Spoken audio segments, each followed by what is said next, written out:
Di tengah hutan yang lebat dan penuh misteri, terdapat sebuah rumah tua yang telah lama ditinggalkan.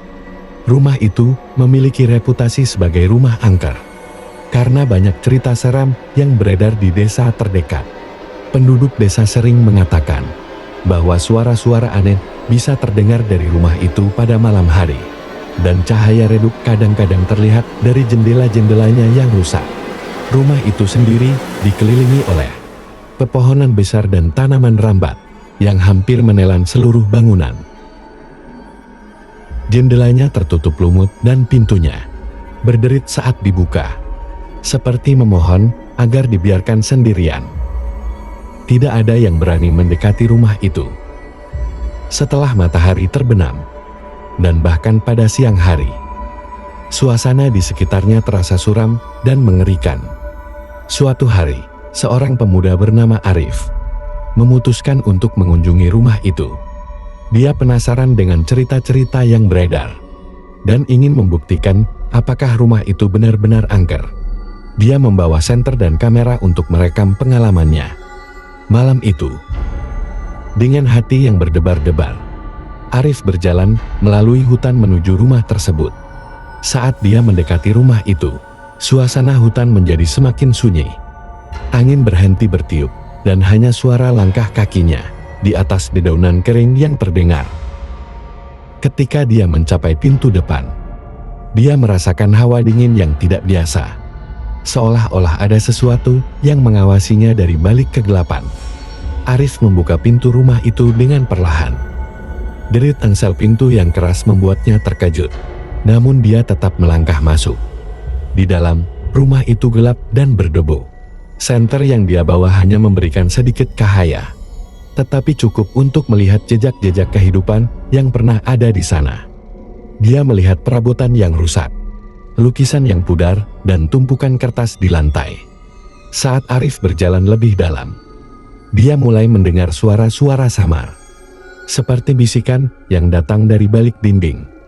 Dia berhenti dan mendengarkan dengan saksama, tetapi tidak bisa memahami kata-kata yang diucapkan. Semakin dalam dia masuk ke rumah, semakin kuat bisikan-bisikan itu. Akhirnya, dia mencapai sebuah ruangan besar yang dulunya mungkin merupakan ruang tamu.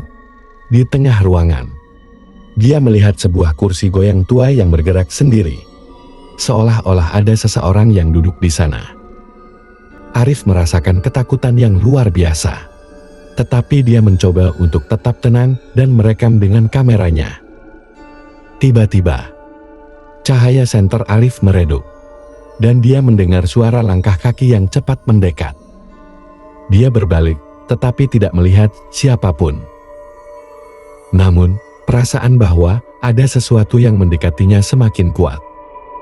Arif mulai mundur perlahan, tetapi langkah kaki itu semakin mendekat.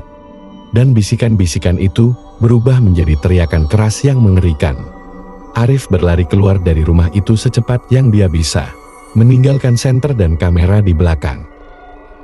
Saat dia berlari melalui hutan, teriakan-teriakan itu terus mengejarnya sampai dia mencapai desa. Setelah malam itu, dia tidak pernah kembali ke rumah angker itu lagi. Cerita tentang rumah angker di tengah hutan semakin menyebar setelah kejadian itu. Penduduk desa mengatakan bahwa rumah itu dihuni oleh roh-roh penasaran yang marah karena kehidupan mereka yang tragis. Banyak yang percaya bahwa rumah itu sebaiknya dibiarkan sendiri, dan tidak ada yang berani mencoba membuktikan sebaliknya lagi. Usia rumah itu pun semakin lama semakin tua. Warga sekitar sekarang tidak ada yang berani lagi mendekat ke rumah itu. Keadaan rumah itu pun sekarang semakin angker. Banyak roh-roh yang datang di rumah itu. Arif pun bercerita kepada keluarganya kalau dia sudah pernah masuk ke rumah tua itu. Keluarganya pun menasihati Arif agar tidak kembali ke rumah tua angker itu. Arif pun mengikuti perkataan keluarganya. Dan inilah kisah rumah tua angker berakhir. Cerita 2. Rumah sakit desa itu adalah sebuah desa kecil, tersembunyi dari hiruk-pikuk kehidupan kota. Orang-orang hidup dengan tenang, bergantung satu sama lain untuk segala sesuatu yang mereka butuhkan. Di pinggir desa, terletak di dalam hutan lebat, berdiri sebuah rumah sakit sederhana. Jumlahnya tidak banyak, hanya beberapa ruangan dan beberapa staf, tetapi cukup untuk memenuhi kebutuhan sederhana penduduk desa. Dr. Harlan adalah kepala dokter. Dia adalah seorang lelaki tua. Rambutnya mulai memutih dan tangannya sedikit gemetar. Meskipun usianya sudah tua, ia memiliki reputasi sebagai orang yang lembut dan baik hati. Semua orang di desa mempercayainya. Semuanya, kecuali Alice muda. Alice adalah seorang remaja yang tumbuh dengan mendengar cerita-cerita aneh tentang rumah sakit. Kisah pasien yang berobat karena penyakit ringan tetapi tidak pernah keluar. Neneknya sering bercerita tentang suara-suara misterius yang bergema di hutan pada malam hari. Erangan dan bisikan, seolah-olah rumah sakit itu hidup. Suatu hari, sahabat Alice, Mia, jatuh sakit. Awalnya hanya demam biasa, namun dalam beberapa jam, kondisi Mia memburuk. Orang tua Alice membawa Mia ke rumah sakit, namun Alice nekat mengikutinya. Dia harus tahu apa yang terjadi di balik tembok putih dingin itu. Saat Alice memasuki rumah sakit, dia merasakan udara dingin. Pencahayaannya redup, dan lorong tampak lebih panjang dari yang seharusnya. Dia melewati ruangan-ruangan yang pintunya tertutup, masing-masing mengeluarkan suara samar dan menakutkan. Gemerisik, gumaman, sesekali jeritan. Perawat yang dilewatinya menghindari tatapannya, wajah mereka pucat dan mata gelap. Alice akhirnya sampai di kamar Mia. Temannya terbaring di tempat tidur, pucat dan tidak bergerak. Dr. Harlan berdiri di sampingnya, memegang jarum suntik. Dia mendongak ketika Alice masuk, matanya menyipit. "Alice, kamu tidak seharusnya berada di sini," katanya, suaranya rendah dan tegas. "Aku hanya ingin bertemu Mia," jawabnya, berusaha menjaga suaranya tetap stabil. "Dia sedang istirahat," kata Dr. Harlan. "Kamu harus pulang, aku akan menjaganya." Alice ragu-ragu, nalurinya mengatakan ada sesuatu yang salah. Dia melirik jarum suntik di tangannya. Isinya cairan kental dan gelap yang tidak tampak seperti obat apapun yang pernah dilihatnya. "Apa itu?" dia bertanya sambil menunjuk ke arah jarum suntik. Dokter, ekspresi Harlan menjadi gelap. Tapi Alice tidak bisa pergi. Dia perlu mengetahui kebenarannya. Dia melesat menuju tempat tidur Mia, berusaha melindungi temannya dari apapun yang direncanakan dokter. Dr. Harlan meraih lengannya. Cengkeramannya ternyata kuat untuk orang seusianya. "Kamu tidak mengerti," katanya, suaranya dingin. "Rumah sakit mempunyai kebutuhan yang harus dipenuhi." Alice melepaskan lengannya dan terhuyung kembali ke lorong. Dia berlari. Langkah kakinya bergema di lantai udin yang dingin.